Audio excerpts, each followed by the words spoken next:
Muy buenos días, amada iglesia. Sean todos bienvenidos a la casa de Dios. Hoy tenemos un mensaje muy importante y muy hermoso. El mensaje lleva por título: Los que conocen el verdadero evangelio. Amén. El día de hoy me toca compartir la palabra. Nuestro pastor y su esposa ahorita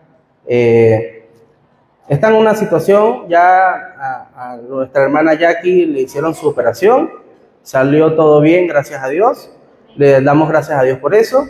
Pero por temas administrativos no les ha dado chance de llegar al templo. Pero igual aquí están los discípulos de la Iglesia de Cristo para seguir, para que la iglesia no se detenga y sigamos compartiendo el evangelio. Amén.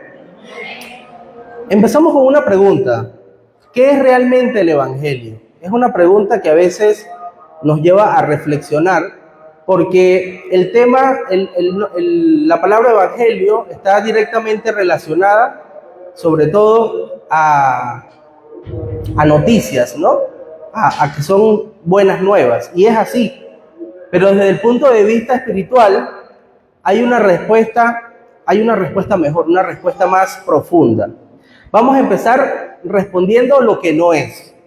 Si nos preguntan qué es realmente el evangelio, no es una lista de reglas, no son solo noticias, no es religiosidad, no es simplemente portarse bien. ¿Qué es entonces? Es entender que Dios mismo se encarnó para estar cerca de nosotros. Y no solo eso, sino también salvarnos. Amén. Vamos a hacer un pequeño experimento. Vamos a todos imaginar que estamos totalmente perdidos en un bosque. Está oscuro, es de noche, hay animales salvajes y estamos totalmente solos. ¿Qué sería lo que más necesitaríamos en ese momento? Pueden haber varias respuestas, pueden estar pensando en varias cosas. Un mapa. No todos sabemos leer los mapas, ¿sí? Podemos tener el mapa, pero si no lo sabemos leer, no nos va a servir de nada. Podríamos tener un arma para defendernos de algún animal o alguien que quiera atacarnos, pero nosotros no quisiéramos usar un arma, llegar al punto de usar un arma. No sería tampoco una respuesta. Podríamos tener una brújula, pero ¿cómo saber cuál es la salida de ese bosque? Si es el norte, el sur, el este o el oeste. Puede que no nos sirva de nada. Ahora, lo que realmente necesitaríamos en ese momento es que alguien aparezca a tu lado y te diga: aquí estoy, no estás solo, sé cómo ir a casa. Entonces eso, amados hermanos, es realmente el evangelio. Es disfrutar de la bendición de Manuel, es disfrutar de que Dios está con nosotros, ¿sí? Eso, amados hermanos, fíjense, cuando nosotros leímos el texto, la lectura bíblica, Isaías 7:14, fue hecho por el profeta Isaías.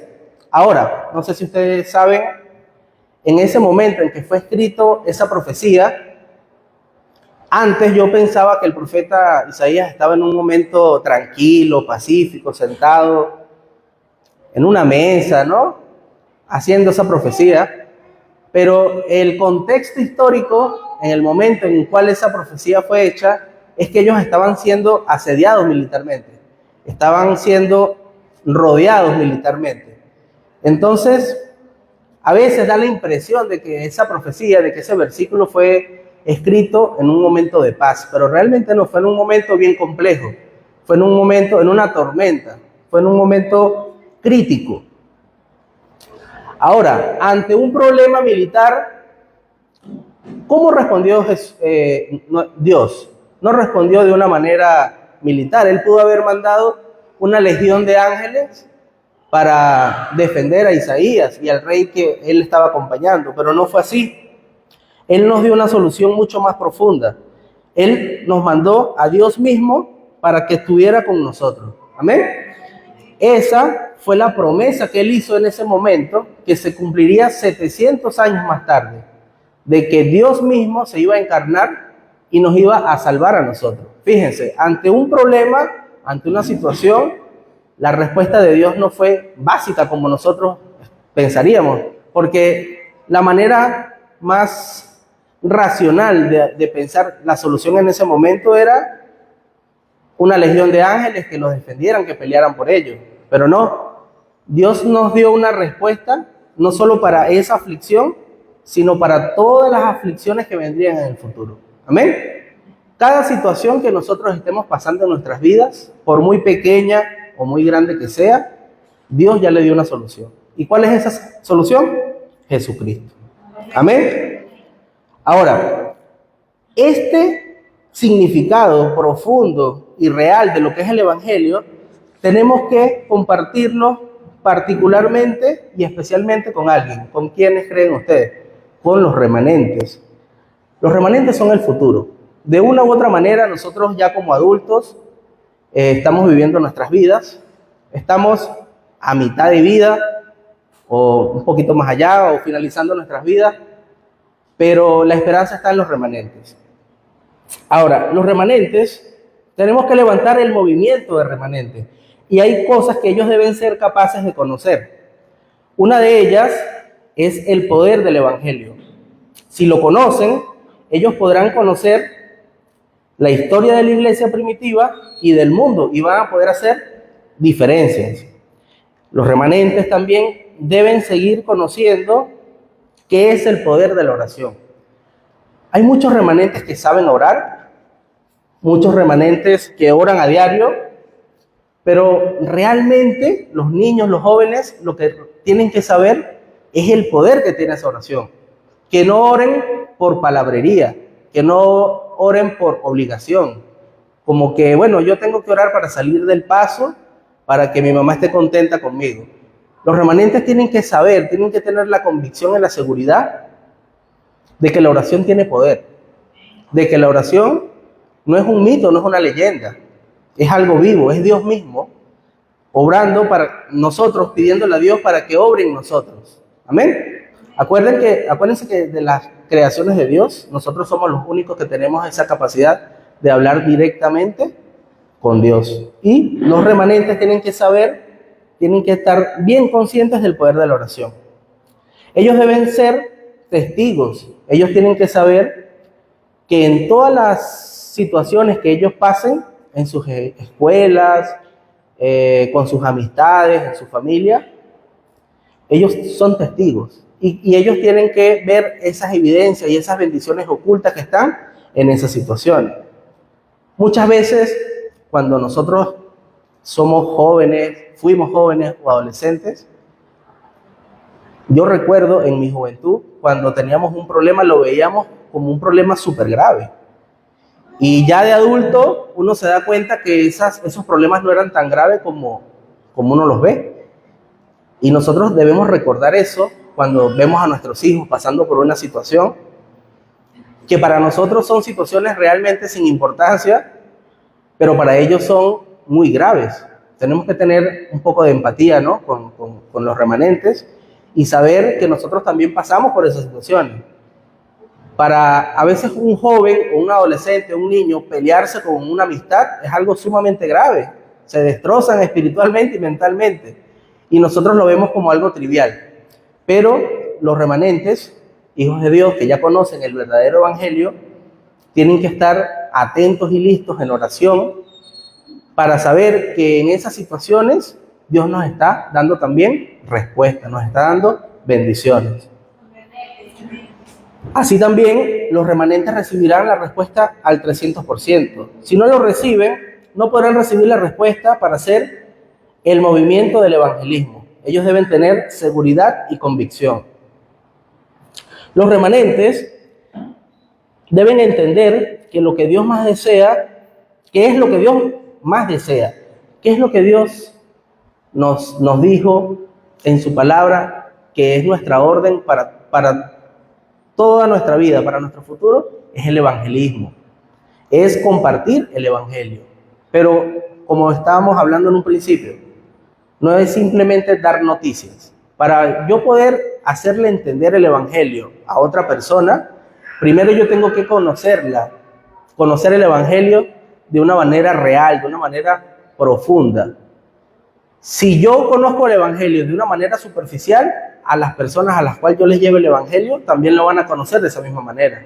Si queremos que la persona conozca el Evangelio de una manera profunda, nosotros tenemos que enraizar el Evangelio en nuestros corazones de una manera también profunda. Fíjense, los remanentes, algo que también tienen que entender, y también me incluyo, y todos los adultos, es que no podemos ser esclavos de las cosas del mundo.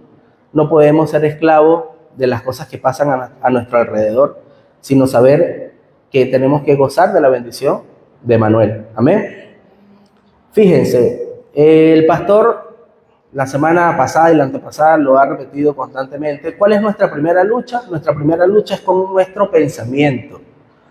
Y eso es algo que yo siempre lo recalco cada vez que tengo la oportunidad, cuando hablo con los remanentes en el tiempo BCD. Hay una enseñanza cultural de que nos dicen de que no confiemos en nadie, en terceros, que solamente confiemos en nosotros mismos. Y eso es totalmente falso. Nuestro cerebro puede ser nuestro mejor amigo, pero también puede ser nuestro peor enemigo. ¿A quién no le ha pasado que cuando se enferma cree que tiene lo peor posible? ¿A quién no le ha pasado que cuando está pasando por una situación económica que no es tan grave realmente, se deprime y cae y hasta se enferma? Ahí es cuando nos damos cuenta que nuestro cerebro nos puede jugar en contra si nosotros no estamos preparados con el Evangelio correcto en nuestros corazones. Si no estamos orando correctamente, nuestro cerebro nos juega en contra, hasta hace que nos enfermemos. Esa es la principal prueba de que eso es así. Entonces, amados hermanos, tengo una pregunta. ¿El cautiverio, la enfermedad, el dolor o el fracaso es una maldición o es una bendición? Nosotros no podemos pensar como hijos de Dios que esas cosas son una bendición como tal. Los desastres, las tormentas, las aflicciones, la enfermedad, no lo podemos ver como una bendición en sí. Pero lo que sí tenemos que saber es que gracias a la bendición de Manuel, de que gozamos de la comunión con Dios a través de la oración, podemos encontrar en esas situaciones restauración. Podemos encontrar pequeñas enseñanzas ocultas que solamente nos vamos a dar cuenta si tenemos nuestros ojos espirituales abiertos. Es por eso que aunque eso en sí no sea una bendición, hay bendiciones en todas esas situaciones. Amén. Dios nos dice que nos levantará como testigos y así se restaurará lo que es de Dios. Nos usará de manera especial para experimentar cosas especiales. A medida que la situación sea más compleja, que la situación sea más comprometida, más fuerte, de igual manera las bendiciones van a ser igual de grandes. Si nosotros tenemos problemas pequeños, las bendiciones van a ser pequeñas. Pero si tenemos un gran problema, vamos a tener bendiciones enormes. Amén. Ahora, debemos confirmar 3 cosas de la historia de la Biblia. La razón por la que fueron esclavos ciertas personas, que hicieron en ese momento y cuándo fueron liberados. Fíjense, cuando el pueblo de Israel estuvo 40 años en el desierto, yo por un momento pensé, ¿por qué tanto tiempo? O sea, 40 años es la edad que yo tengo ahorita. Es como que toda mi vida, ¿saben lo que es estar en un desierto? Todo el tiempo que yo tengo de vida es bastante tiempo. Pero ese era el momento idóneo, era el momento necesario para restaurar el espíritu de esas personas. Ellos habían estado con idolatría, con problemas, adorando a otros dioses desde hace cientos de años. Entonces, la gente tampoco puede aspirar, nosotros no podemos aspirar que un problema que viene con nosotros, culturalmente, con nuestro espíritu de 40 años, de cientos de años, se resuelvan en 1 o 2 meses.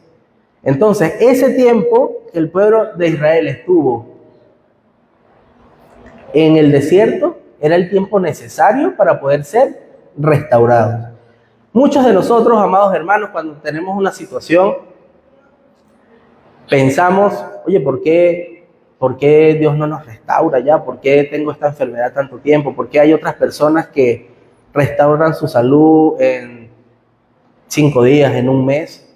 Y a mí me está sucediendo esto 6 meses, 1 año, 2 años, 3 años. Hay personas que tienen sufriendo por salud 20, 30 años.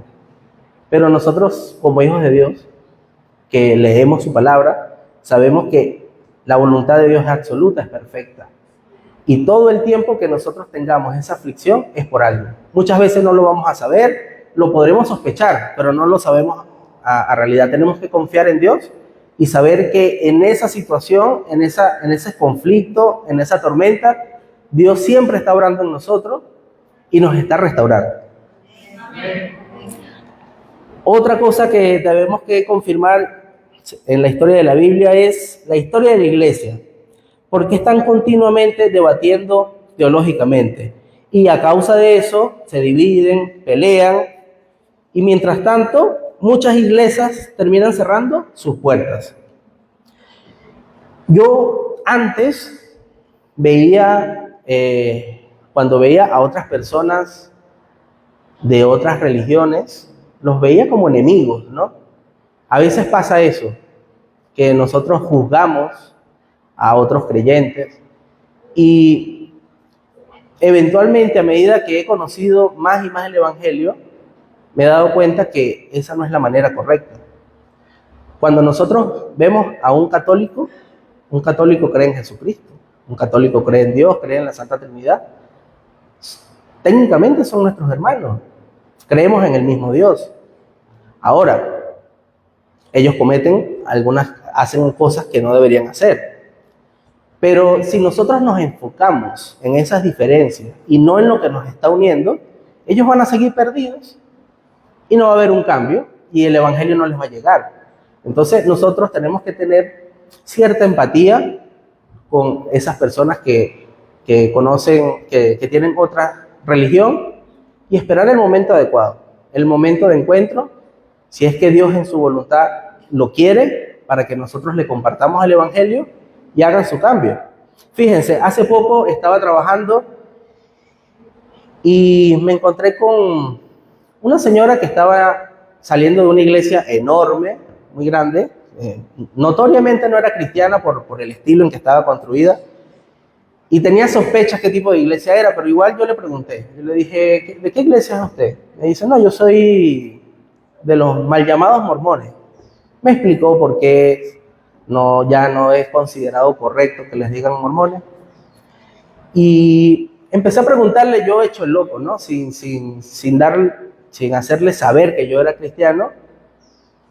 Quería preguntarle cosas a ver cómo era. Y ella me dice bueno, no son los cristianos, allá los cristianos pero nosotros creemos en un Dios físico. Y yo, físico, sí, o sea, si la palabra misma me dice ella, que Dios nos hizo a su semejanza y nosotros somos físicos, tenemos cuerpo, pues Dios también es físico. Yo casi choco, hermano, porque yo iba manejando y cuando escuché eso me pareció muy contrario a las enseñanzas que nosotros hemos obtenido. Y como yo les he dicho en otras prédicas, yo no soy muy bueno para recordar versículos, ¿sí? Yo siempre he tenido esa lucha, yo quiero ser de esas personas como el hermano de repente Leo, como nuestro pastor, que conocen muchos versículos bíblicos. Y un versículo que yo me he aprendido por el tema de estar presidiendo es Juan 4:24. Yo dije, por fin, el único versículo que me sé y lo voy a usar. Yo le digo, pero una pregunta, ¿qué dice Juan 4:24? Dios es espíritu. Y los que lo adoran en espíritu y en verdad, es necesario que lo adoren. ¿Dónde dice eso? Juan 4:24. Lo buscó y ahí se bajó y quedó así como impactada. Ahí está diciendo Dios es espíritu.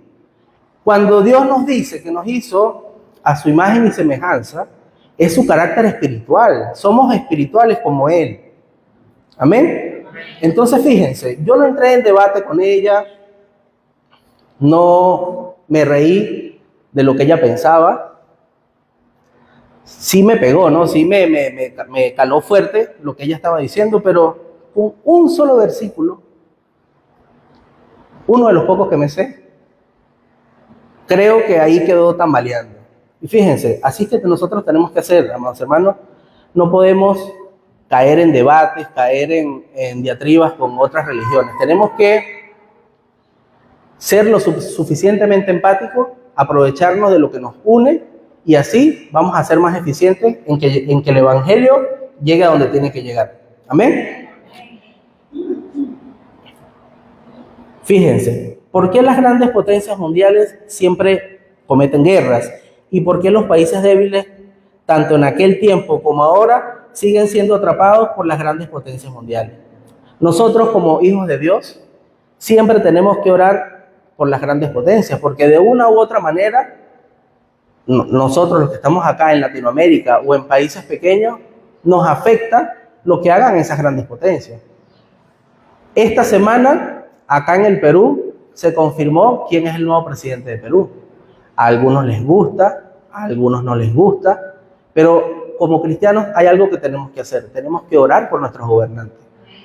Porque así te guste o no te guste la persona que está allí, esa es la persona que nos está gobernando desde un punto de vista del país. Es la persona que va a tomar decisiones que van a afectar nuestra economía, que van a afectar muchos de los ámbitos de nuestra vida. Entonces nosotros estamos obligados a orar por las grandes potencias y también orar por los gobernantes de donde nosotros vivamos. Amén. Ahora vamos a empezar con el desarrollo, amados hermanos. Nosotros vamos a ver 3 poderes: el poder del Evangelio, el poder de la oración y el poder del testigo. Vamos a empezar con el poder del Evangelio. Este Evangelio profetizado debe ser la respuesta el día de hoy. Como les comenté, nosotros leímos primero la promesa, la profecía, y luego leímos Mateo 1 del 18 al 25, que habla del nacimiento de Jesucristo. El nacimiento de Jesucristo es el cumplimiento de esa promesa, 700 años después. No 5, 10, 15 años, 700 años después.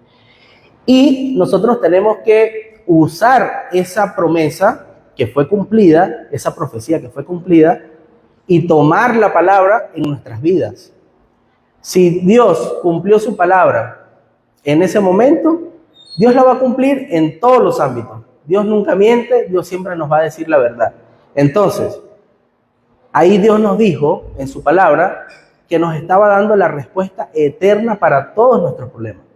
Entonces, amados hermanos, se los digo a ustedes y me lo digo a mí mismo, cada vez que tengamos una aflicción, cada vez que tengamos un problema, no podemos confiar en nuestro pensamiento, no podemos confiar en nuestro cerebro, sino tenemos que recordar que Dios ya nos ha dado la solución a todos nuestros problemas. Por más lejano, por más difícil que se vea la salida, Dios nos dio la respuesta eterna, no solo a ese problema que tengamos, sino al que tengamos mañana, pasado mañana o el siguiente mes. Amén. El poder del trono. Sin este poder no podemos hacer la evangelización. Recuerden, amados hermanos, que cuando nosotros estamos haciendo la evangelización, no es con nuestra fuerza. Nosotros podremos usar materiales, podremos necesitar economía, transporte, pero realmente quien nos está dando el poder para nosotros evangelizar es el poder del trono celestial. También el poder de la palabra, como lo dice Isaías 40 del 6 al 31. La palabra de Dios es lo único que permanece para siempre. Todas las cosas buenas pasan, todas las cosas malas pasan. Lo único que nunca va a pasar es la palabra de Dios. El poder de la oración. En el desierto se abrirán caminos y en la sequedad habrá ríos de agua. Nos lo dice Isaías 43, del 18 al 19. Isaías 60, del 1 al 30. Levántate y resplandece. Aquellos que están en oscuridad vendrán a tu luz. El pequeño vendrá a ser 1000. El menor, un pueblo fuerte. Yo, Jehová, a su tiempo haré que esto sea cumplido pronto. Hay que enseñar este evangelio para que sea profetizado como nuestro. Así como el profeta Isaías en ese momento profetizó el nacimiento de Jesucristo, ¿quiénes quedaron como profetas de Jesucristo en esta época? Nosotros, sus hijos. Sabemos que Jesucristo es el verdadero profeta, rey y sacerdote, pero nosotros somos profetas de su palabra, del evangelio. Somos profetas de esas cosas que tenemos que compartirles a los demás para que sean salvados, para que acepten a nuestro Señor Jesucristo como nuestro Señor y Salvador. Amén. El poder de la oración. Entrar en el evangelio que se ha cumplido, estar en el lugar del cumplimiento, es conocer el poder de la oración. Así como en Babilonia hubo cautivos, algunos estaban en lugares muy altos, pero ellos no lo tomaron como éxito. Fíjense el caso de Daniel. Propuso en su corazón y entró a la oración como de costumbre. Fue lleno del Espíritu Santo y tuvo el poder de guiar al rey. ¿Qué quiere decir esto, hermanos? La oración no son solo palabras. En la oración hay poder. En la oración nosotros vamos a ser guiados por el Espíritu Santo para la misma oración en sí y para poder salir de todas esas situaciones que son complejas en nuestra vida. Además del poder de la oración está el poder del testigo, la torre del trono, el itinerario y las señales de guía. Jesús ha prometido la plenitud del Espíritu Santo para ser sus testigos hasta el último día de la tierra. Es por ello, amados hermanos, que yo los invito a que como contenido de la oración siempre incluyan pedirle a Dios que seamos llenos del Espíritu Santo. Esa es la única manera, amados hermanos, en que vamos a tener las fuerzas suficientes para pasar todos los días, para poder atravesar crisis, atravesar tormentas y aflicciones, ser llenos del Espíritu Santo. Dios prometió la guía del Espíritu Santo, y no solo la guía perfecta del Espíritu Santo. La verdadera bendición es que se abra la puerta de la evangelización, los discípulos y los remanentes. Como conclusión, amados hermanos, el que conoce el evangelio, el verdadero evangelio, es el que tiene los ojos espirituales para ver las bendiciones ocultas. Muchas veces Dios nos da bendiciones en distintas situaciones, simplemente que nosotros no las podemos ver. No tenemos los ojos espirituales abiertos, no podemos discernir esas respuestas. Pero en toda situación, buena o incluso mala, Dios nos está dando respuestas. Amén. Aquellos que conocen la oración, el poder de la oración, vamos a ser guardas de la torre, el itinerario, y vamos a ver las señales de guía del trono por adelantado. Amados hermanos, si nosotros esperamos a orar cuando estamos en la tormenta, vamos a flaquear, vamos a caer, vamos a tener problemas. Nosotros tenemos que disfrutar de la bendición de Manuel, del poder de ser testigos, del poder de la oración y del poder del evangelio por adelantado. Nosotros tenemos que entrar en la oración con anticipación para estar totalmente listos espiritualmente ante las situaciones. Tenemos que hacer los 3 campamentos de vida. 1, recibir la guía del Espíritu Santo en todas las cosas. Hay muchas personas que están pasando por situaciones y a veces se encuentran en una encrucijada y no saben qué hacer. Y muchas veces las personas le piden opinión a sus padres, que no es que esté mal, pero un padre es otro humano, también puede equivocarse, ¿sí o no? Entonces, nosotros debemos ser sensibles a la guía del Espíritu Santo. Cada vez que estemos en una encrucijada y no sepamos qué camino tomar, debemos ser sensibles a la guía del Espíritu Santo. El otro campamento, con la obra del Espíritu Santo, es la única manera en que se va a quebrantar el poder de Nefilim. Y los frutos del Espíritu Santo. Tomar el futuro que está preparado. en mi realidad, en mi día a día, tengo que ver lo que nos está diciendo la palabra de Dios. Es por eso lo importante de que el culto nosotros lo tenemos que ver no solamente como ir a la iglesia, escuchar lo que diga el pastor o escuchar lo que diga algún hermano, sino saber que Dios mismo hoy nos está hablando. A ustedes, a mí, a todos. Y Dios nos está dando instrucciones de lo que tenemos que hacer durante esta semana y durante toda nuestra vida. Entonces, si en algún momento de esta semana ustedes se trancan de alguna manera o tienen algún problema, creo que lo primero es ser sensibles al Espíritu Santo.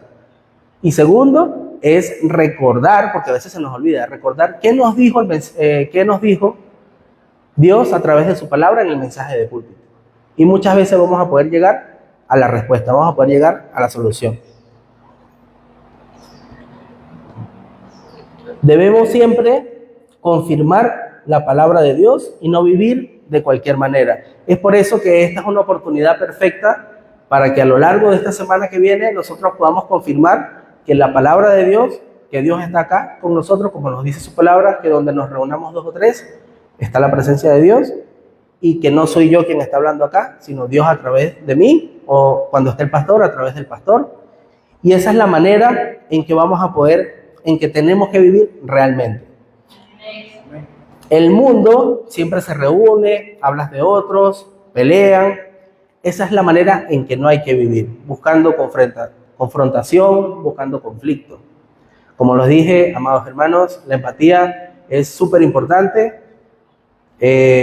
Esta semana para mí fue bastante compleja, esta y la pasada, por lo del tema de, si supieron, ¿no?, del terremoto en Venezuela. Y a pesar de que fue un momento bastante fuerte para mi país, para nosotros, incluso los que no perdimos familiares, yo por lo menos no tengo ningún familiar, en mi caso, mi esposa sí, un familiar perdió su casa, pero en nuestro caso, a nosotros vivimos un duelo colectivo extraño que nunca nosotros lo habíamos sentido así, que es como que si esas personas que murieron las conocíamos, ¿no? Sentimos un dolor generalizado. Yo me puse mal, mi esposa también, incluso me dio gripe, se me bajaron las defensas, supongo, pero sí nos afectó espiritualmente, emocionalmente bastante. Entonces, allí nos dimos cuenta, o yo lo voy a decir yo, allí me di cuenta de que muchas veces yo no he sido empático. Muchas veces he menospreciado las situaciones ajenas. Un claro ejemplo, a veces hubo una señora, una pasajera que yo siempre llevo, y me estaba comentando con aflicción que había muerto una persona acá en Perú por temas políticos, por protestas. ¿Y cuál fue mi respuesta? Bueno, en Venezuela han muerto 100, 200. O sea, estaba invalidando su dolor y lo estaba llevando a mi terreno. Y yo no sabía que eso era tan chocante, porque eso lo viví yo. Me ha pasado con amigos, amistades, que les he dicho, no, han muerto 10.000 personas. Sí, bueno, pero en mi país murieron el doble. Es como que lo que tú has vivido ya lo he vivido yo y peor. Entonces eso no es empático, y eso me quedó como reflexión a mí, ¿verdad? De que tenemos que ser empáticos como lo hizo Jesucristo cuando estuvo acá en su ministerio. Fíjense que aunque la palabra empatía no está en la Biblia, si hay algo que demostró ser Jesucristo cuando estuvo acá, fue ser empático. ¿Ustedes se acuerdan, queridos hermanos, cuando Lázaro murió? ¿Ustedes creen que Jesucristo no sabía que él iba a ser revivido? Jesucristo lo sabía. Pero fíjense, cuando él llega a casa de Lázaro, están sus 2 hermanas llorando, Marta y María. ¿Y qué hizo Jesucristo? Lloró con ellas. No sé qué otra muestra de empatía, otro ejemplo de empatía más fuerte sea que eso. Jesucristo le pudo haber dicho, ay, ya cálmense, yo la voy a revivir ahorita en 10 minutos. Pero él vio el dolor que estaba pasando sus hermanas y él sintió ese dolor como propio. Fíjense, la palabra empatía no sale en la Biblia, pero no hay nadie más empático que Jesucristo. ¿Sí? No hay nadie más empático que Dios, que en su palabra dice muchas veces que siente nuestro dolor como el de Él. Dios no debería sentir dolor por nosotros, no está obligado a sentir dolor por nosotros. Él es Dios todopoderoso. Aún así, sabiendo Él que nosotros somos polvo, que tenemos nuestras limitaciones, Dios nos da su empatía. Amén. Y nosotros, que somos embajadores de Cristo, tenemos que tratar en lo posible de ser como Cristo. Ser personas, ser hijos de Dios empáticos. Amén. Y para finalizar, debemos entregar nuestras vidas y enseñar a los remanentes a través de la época de fin de semana. No podemos descuidar el tiempo BCD, amados hermanos. Me lo digo a mí, se lo digo a todos ustedes. Es algo sumamente importante. Tan importante o casi tan importante como el domingo de culto, el tiempo BCD. Nosotros conocemos el Evangelio, queremos conocerlo más profundamente, pero quien más va a necesitar el Evangelio son los remanentes. Ustedes saben que cada vez que pasan los años, los tiempos se van volviendo más duros, hay más conflictos, hay más crisis, hay más violencia, hay más maldad, y es por ello que los remanentes tienen que estar listos espiritualmente para poder soportar eso. Amén. Vamos a orar. Amado Padre, te damos gracias por la palabra que nos diste, bendito Dios. Te damos gracias por darnos a Jesucristo, bendito Padre, por haberlo profetizado y por cumplir siempre tu palabra con el nacimiento de Cristo. Te damos gracias también, bendito Dios, por darnos la bendición de Manuel. Sabemos que Jesucristo es la respuesta a todos los problemas. Sabemos que aunque tengamos conflictos, problemas, tormentas, estemos atravesando aflicciones, Dios, tú, bendito Padre, nos vas a dar respuesta no solamente a esos problemas, sino a los que tengamos en el futuro, bendito Dios. Te damos gracias, te pedimos siempre que nos llenes con tu Espíritu Santo, te pedimos que quebrantes toda tiniebla, toda potestad, que intente evadir, que intente hacer que los remanentes se pierdan, que los remanentes no entiendan lo que es el Evangelio correcto, bendito Padre. Te pedimos que estas palabras, que este culto el día de hoy se enraíce en nuestros corazones y no lo olvidemos nunca, no solamente esta semana, sino que podamos usar la palabra el día de hoy como guía para el resto de nuestras vidas. Todo esto oramos en el nombre de tu amado Hijo Jesucristo, el Hijo del Dios viviente. Amén.